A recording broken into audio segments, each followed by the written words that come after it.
Hi, welcome to Going Insane with Temperance Germain. That's me. Hope y'all are doing well. I had an oracle card I wanted to share with you guys that I pulled this morning, and it has to do with my previous video. So I thought I'd do another quick one to bring this up for you all as well, so you can see. It says, let's see the picture. Polish your mirror for perfect clarity. Polish your mirror for perfect clarity. Everything you see around you is a perfect reflection of where you are on your path. Yes, everything. Our material universe is designed to be symbolic likeness of what is created on a spiritual plane. Your relationships are a way to see into this mirror. Think of the relationships you cherish and the characteristics you adore in certain people, such as your heroes and mentors. The good news is that these same aspects are in you as well, are in you as your golden shadow. The reverse of this is also true. The most difficult aspects of certain people are the aspects of yourself that you haven't embraced or seen fully. This card calls for you to become more honest, for your actions and words to always reflect your true self. By doing so, you become more of a clear mirror, and your relationships will reflect even more peace, joy, and contentment. Remember as well that relationships are not just what other people or with other people. They are with food, money, alcohol, work, etc. So this is cosmic catalyst.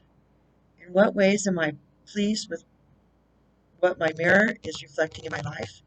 And in what ways am I seeing turmoil, frustrations, and chaos? Cosmic checkbook, the lights going down. Make 2 lists. One of the characteristics of people who you love, admire, and appreciate, and one of the characteristics of people who drive you crazy. Embrace and appreciate both lists, recognizing how all of these aspects are also in you. So, I've done this exercise, not because of this particular card, but it is one true way to understanding that your environment is how you become into your environment. It's a direct reflection of what's going on in here. That's why in my first video, I was talking about decluttering the environment so that you can start then focusing on your environment, because that's where the garden is, that's where the weeds are, that's where the onion's getting peeled, and you need to peel that onion until there's nothing left of it, till it's gone. Even if you cry the whole time, the onion, that's a play off from Shrek, if y'all remember. But the point is this, is that nothing can come into our environment unless we allow it. That's toxic people, toxic behaviors, patterns, habits. Um,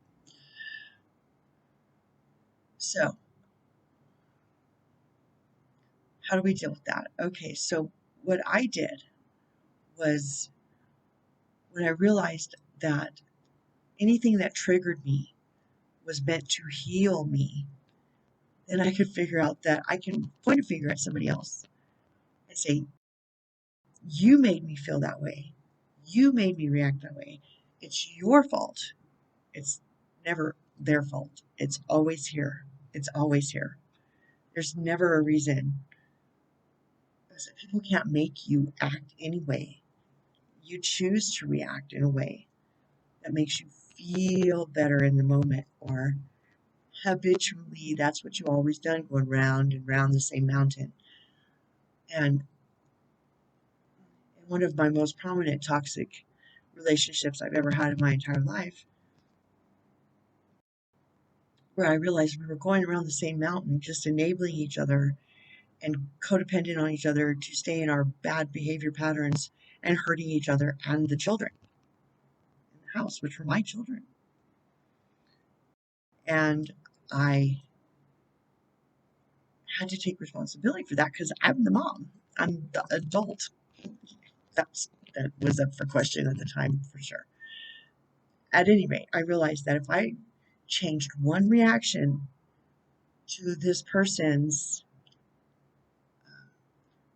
standard op action towards me, then he had no response. He had to adjust everything about the whole conversation, and the whole dynamic changed. And we both had to sit there in this newness of this new opportunity to change everything by one catalyst. So, for instance,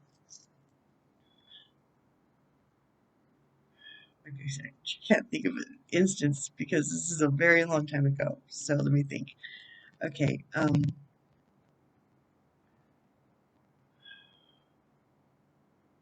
somebody wants to go out and they've been home with the kids all day, right? I was a single mom, and somebody else comes home and they're the adult, the other adult in the house, and doesn't really want to take the kids. I was like, oh, come on, I've been with the kids solid for a week. What am I supposed to do? And, um, well, so I would throw a fit. He would throw his fit.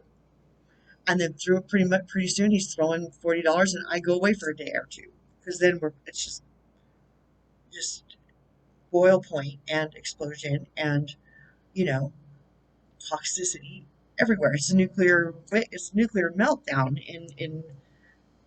but it's the same nuclear meltdown that always happened. Just for instance, okay, yes, it happened, but let's just say, for instance.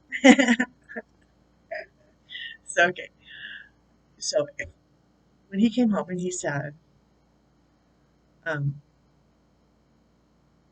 he'd be waiting for me to ask for money or whatever, let permission to go, and um,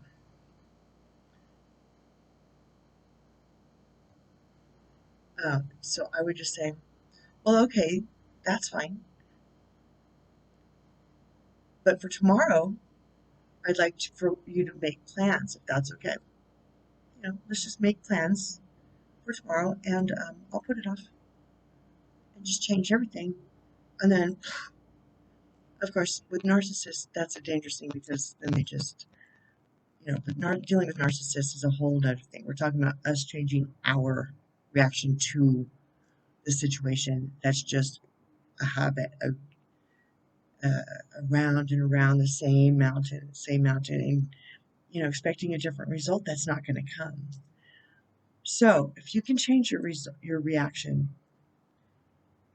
um, just even the littlest bit, it throws the whole orbit of this, the whole or of what throws the planets out of orbit, and you have to find a new axis and a new plane of orbit around the same situation, but it's altered. At least it's different. So first of all, you have to realize that it takes two to tango. So it's always you. It's always you. And that I stayed as long as I did, that was on me. It was on me, and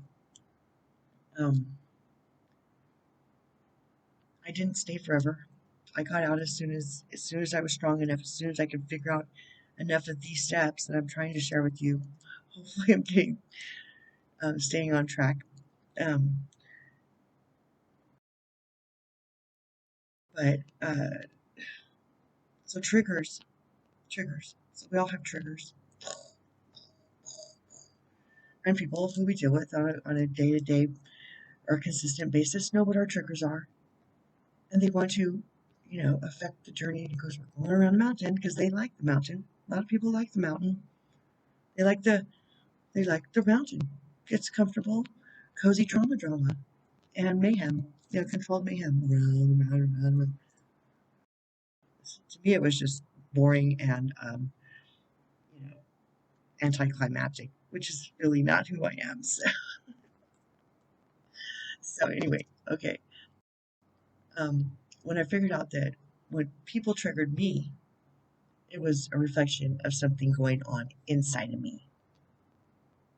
You know, if I got butt hurt, if I got um, emotional, if I responded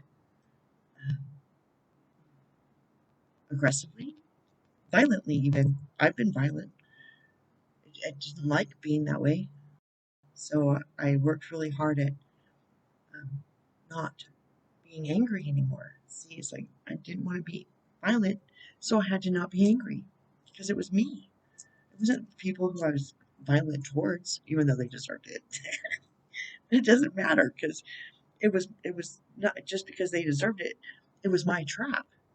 I trapped myself because I figured I was right. I figured they deserved it. So whatever. You see, it's just a bunch of hooey. It's a bunch of deflection onto other people for our inner trauma drama that we just need to deal with. You just gotta pull the roots. And we have the higher realms will help us. They have to be invited in. It has to be invited in. You can't come without permission. Angels can't come. Your ancestors can't come. They're not allowed to mess with our free will. They will help. They helped me. They're my gang gang. They really are. They're my gang gang. I've had to cut out almost every person in my life from toxic behavior patterns and the the lack of give a care to work on it with me, for me, about me. And so I said, that's okay. That's okay. I'm gonna go do me. Do you. I love you. I love you. I love you. I love you. I love my people. I love them. I love them. Um, Mama Tracy, I've been called. I've been called since fourth grade. I've been called Mama Bear, Mama Tiger, Sergeant Mom, which fit. They all fit. I still don't. I still couldn't tell you what their issues were with me because they don't know because they haven't done it. They're just deflecting onto me as an excuse because they're not doing their inner work. I mean, that's okay because I'm doing me, not them. They're grown. They're grown. They're 20 plus years old. I raised them. My friends, they weren't my friends. I had to really work this out because I loved them so much.